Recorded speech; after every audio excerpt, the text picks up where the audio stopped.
pada ulang tahun Partai Komunis Tiongkok minggu lalu di Taman Tiananmen, Xi Jinping dengan percaya diri berpidato yang isi pidatonya cukup menggentarkan banyak negara di dunia. Para pakar intelijen pertahanan dunia geger. Analisanya, pernyataan Xi Jinping ini tertuju pada gerakan negara G7 yang dengan terang-terangan anti strategi ekspansi Tiongkok yang dibungkus dengan bantuan ekonomi. Seperti strategi banyak penyebar agama agar agama mereka dianut banyak orang, mereka pakai strategi memberi bantuan ekonomi agar banyak orang jatuh hati dan berpindahlah menjadi penganut agama tersebut. Atau seorang playboy tebar pesona dengan sering memberi hadiah pada gebetan-gebetannya agar kemudian jatuh hati untuk dipacari. Kalau playboynya sadis, tujuan memacari cewek tersebut untuk diambil warisannya, dan itu sangat kurang ajar. Kita kembali ke Tiongkok. Tiongkok pakai strategi yang sama, ambil hati dengan bantuan ekonomi. Tetapi bukan uang yang diberi adalah produk. Produknya buatan di negeri Tiongkok, di mana modalnya cetak duit berbasis produksi. Sederhana kan? Tapi pejabat negara yang negaranya takut dengan Tiongkok dipasang doktrin bahwa kalau cetak uang itu akan inflasi negaramu. Wis, sakarepmu bos. Ingat, jabatan ada batasnya, ilmu juga ada batasnya.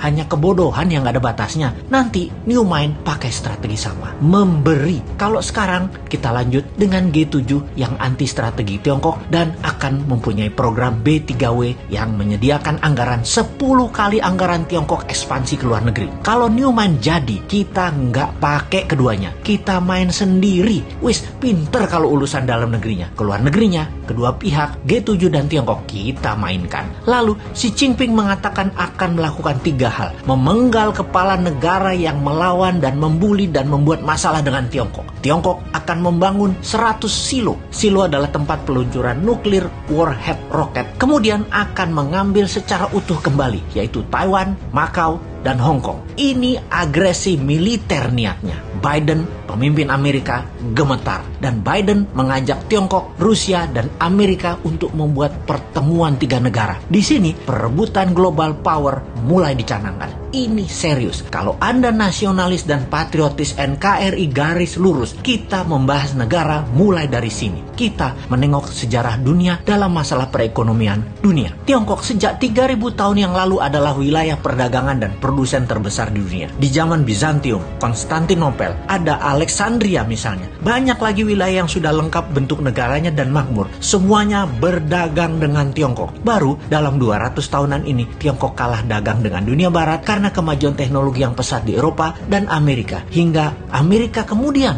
membangun Korea Selatan dan Jepang untuk menguasai pasar Asia Timur. Namun, strategi Deng Xiaoping di tahun 1979 hanya dalam 40 tahunan, Tiongkok kembali menjadi yang terbesar perdagangannya. Salah satunya memang bangsanya terbiasa berproduksi, terbiasa dagang, dan kuat lapar bangsanya. Secara bawah sadar, bangsa Han itu adalah bangsa pedagang, pandai memberi di awal, pandai merendah, pandai dagang tanpa untung, yang penting pembeli untung dulu, pandai putar uang, dan jago dalam kesehatan alami biomedisin tradisional ala timur. Secara ekonomi dan kesehatan memang di nomor 1 dan 2 kan, baru makanan. Mereka itu jago makan. Makanan mereka enak-enak. Secara dasar kehidupan, pola pikir bawah sadar mereka ya happy-happy dan kerja keras. Work hard, play hard. Jangan kayak di negara tetangga, banyak yang work soft, no play.